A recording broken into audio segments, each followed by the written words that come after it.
So what inspired you to start playing music? My parents are musicians. In fact, they are musicians.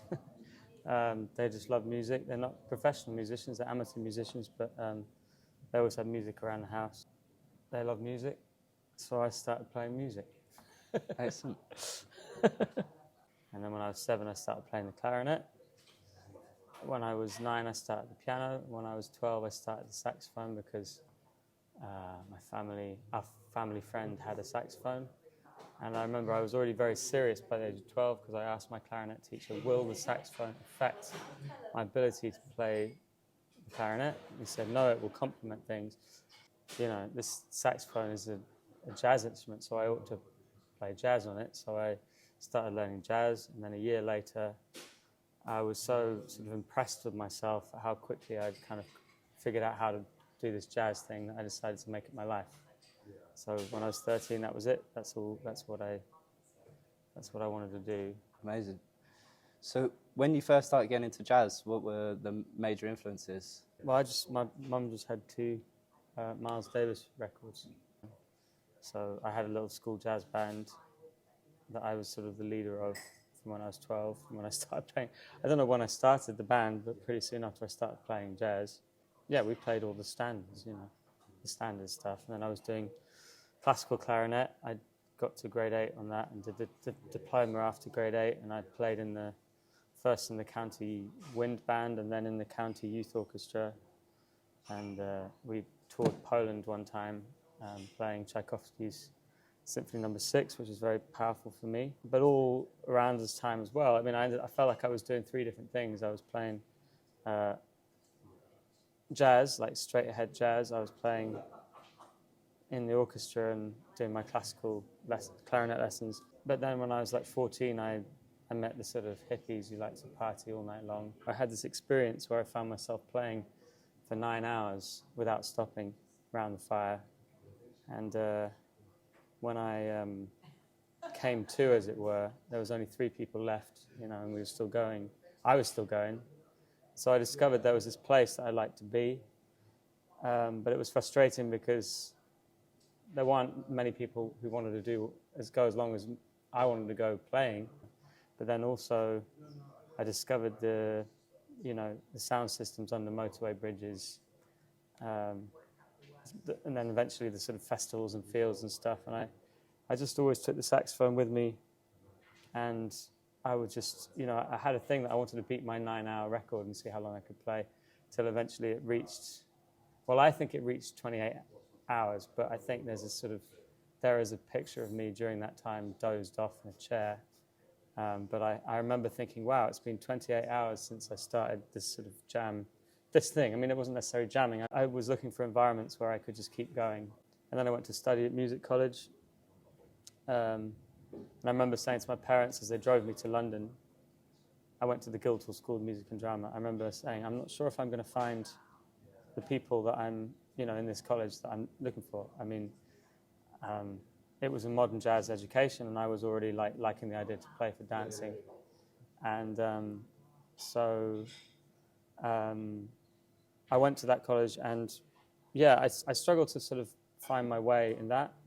But I ended up finding this place called Passing Clouds, where there was a African and reggae sort of jam session on every Sunday night. And in those days it was different. We would play till 7 in the morning every Sunday, playing Afrobeat, reggae, high life, funk, you know.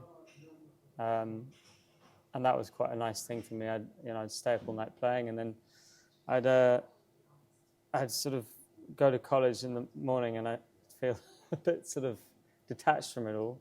But, you know, at the same time, I had some good teachers there who sort of taught me some concepts that I use to this day about how to practice improvisation and stuff. Anyway, to round it all off, there was only 3 projects that I really got stuck into at college, and that was 2 Duke Ellington projects and 1 1920s jazz project in the 3rd year. So, you know, these jazz education these days doesn't really start at the beginning. You start in the 1940s, which is where the modern jazz era begins. But in my 3rd year, we were doing a New Orleans 1920s project, and I just sort of fell in love with Sidney Bechet at that point.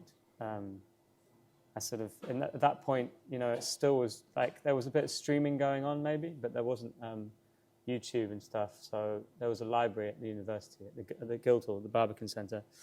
I just go upstairs and get CDs out and go and sit at a listening desk with headphones. And it was listening to Sidney Bechet playing Summertime with the Josh White Trio that there's something about the sound. It was, I'd been feeling detached from the sort of cerebral modern jazz idea of not using. I was looking for they were playing in a sort of colder, more sort of cerebral way, and I heard this sound, and it made me, every time I played it to people, I'd lose control of my hands. It's like, listen to this, and he has this sort of passion in his sound, and it was a surprising thing. And then I started reading all about the history of that period. I was also for a long time, I'd been sort of studying African music as well, and other traditional music, Eastern European music and stuff like that. And I always just wished that I'd grown up in a culture which sort of had a musical tradition.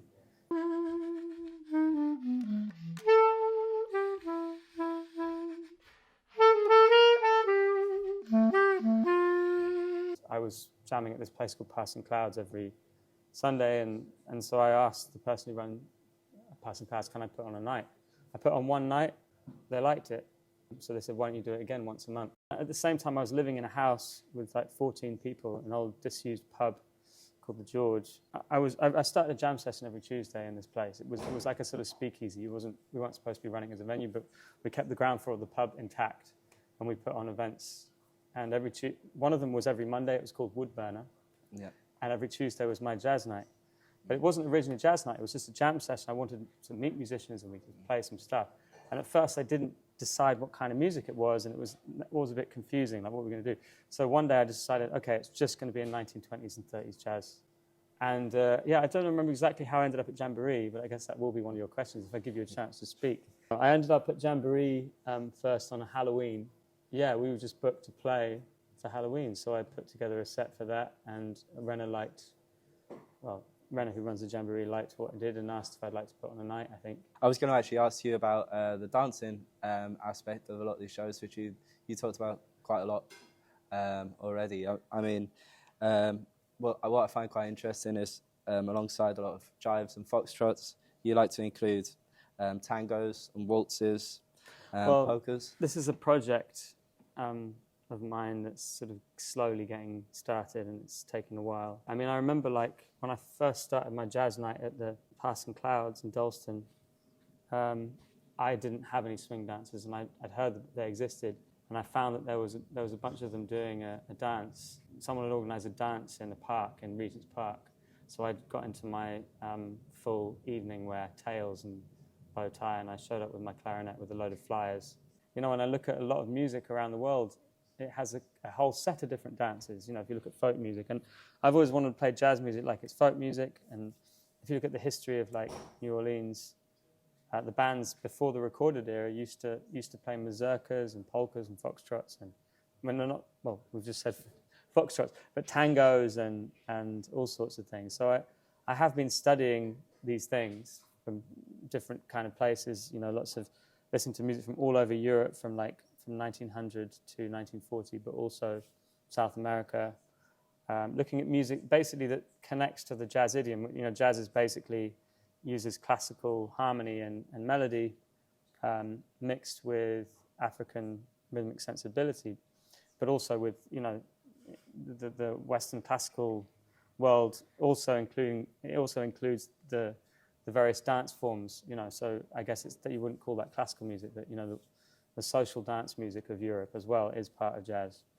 And that's what I've been studying lately.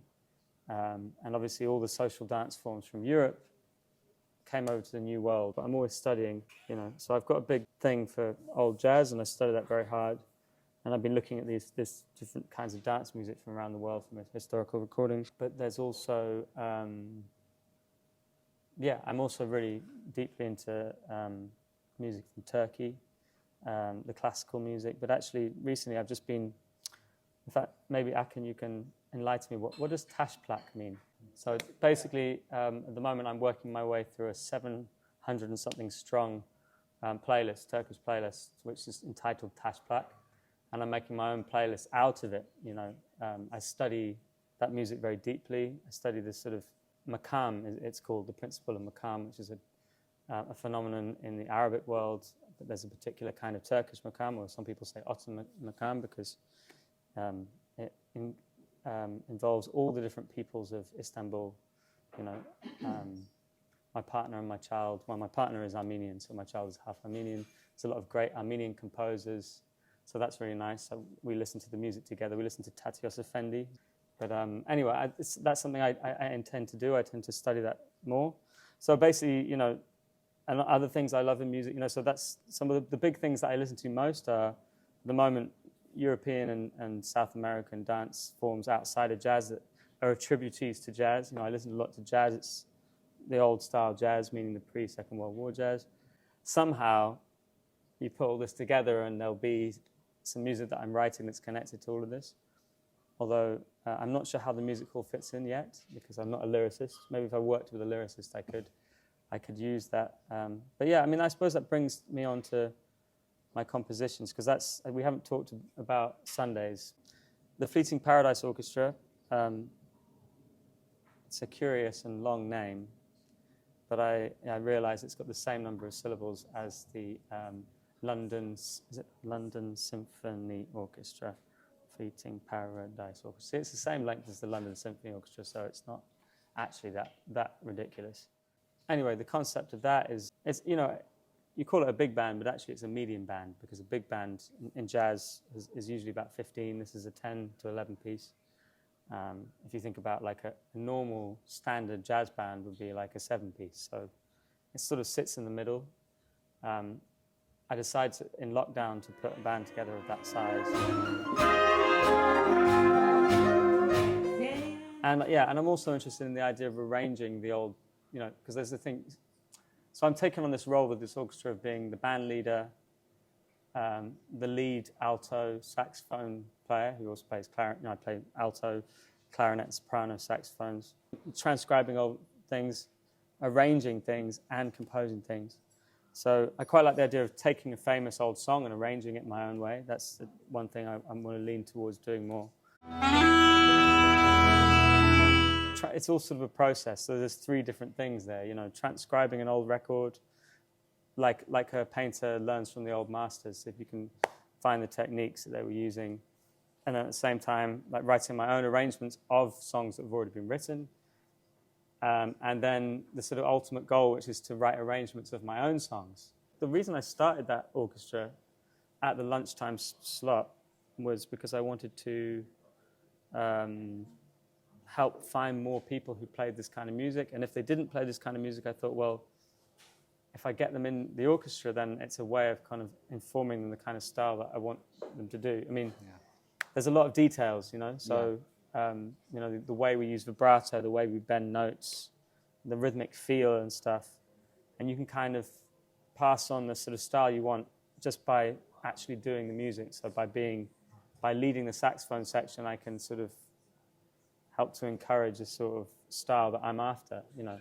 But I've also met up with the horn players and we've done exercises to try and make this particular sound. And I'm very, very fussy about the style, you know. I say I play old style jazz. And it's just, there's a lot of rules that I follow, and I feel that playing music is about collecting rules, and the more rules you have, the more you can do. You could say that leads towards some sort of freedom, but in my sense, in my feeling of things, we should never be looking for freedom. We should just be looking to collect more rules, to give us more skills so that we can do more things, which is heading towards freedom. I think people misunderstand, and they want to be free before they know anything, so actually they're not very free, they're trapped. Yeah. But you could also say I'm trapped in old-style jazz and whatever the rules that I've imposed on myself. So, yeah, it's complicated. Well, sounds very exciting. We got a couple of silly questions. Okay. What's your favourite food? What's my favourite food? Vietnamese pho, noodle soup. Nice. Yeah. And your favourite colour? Orange.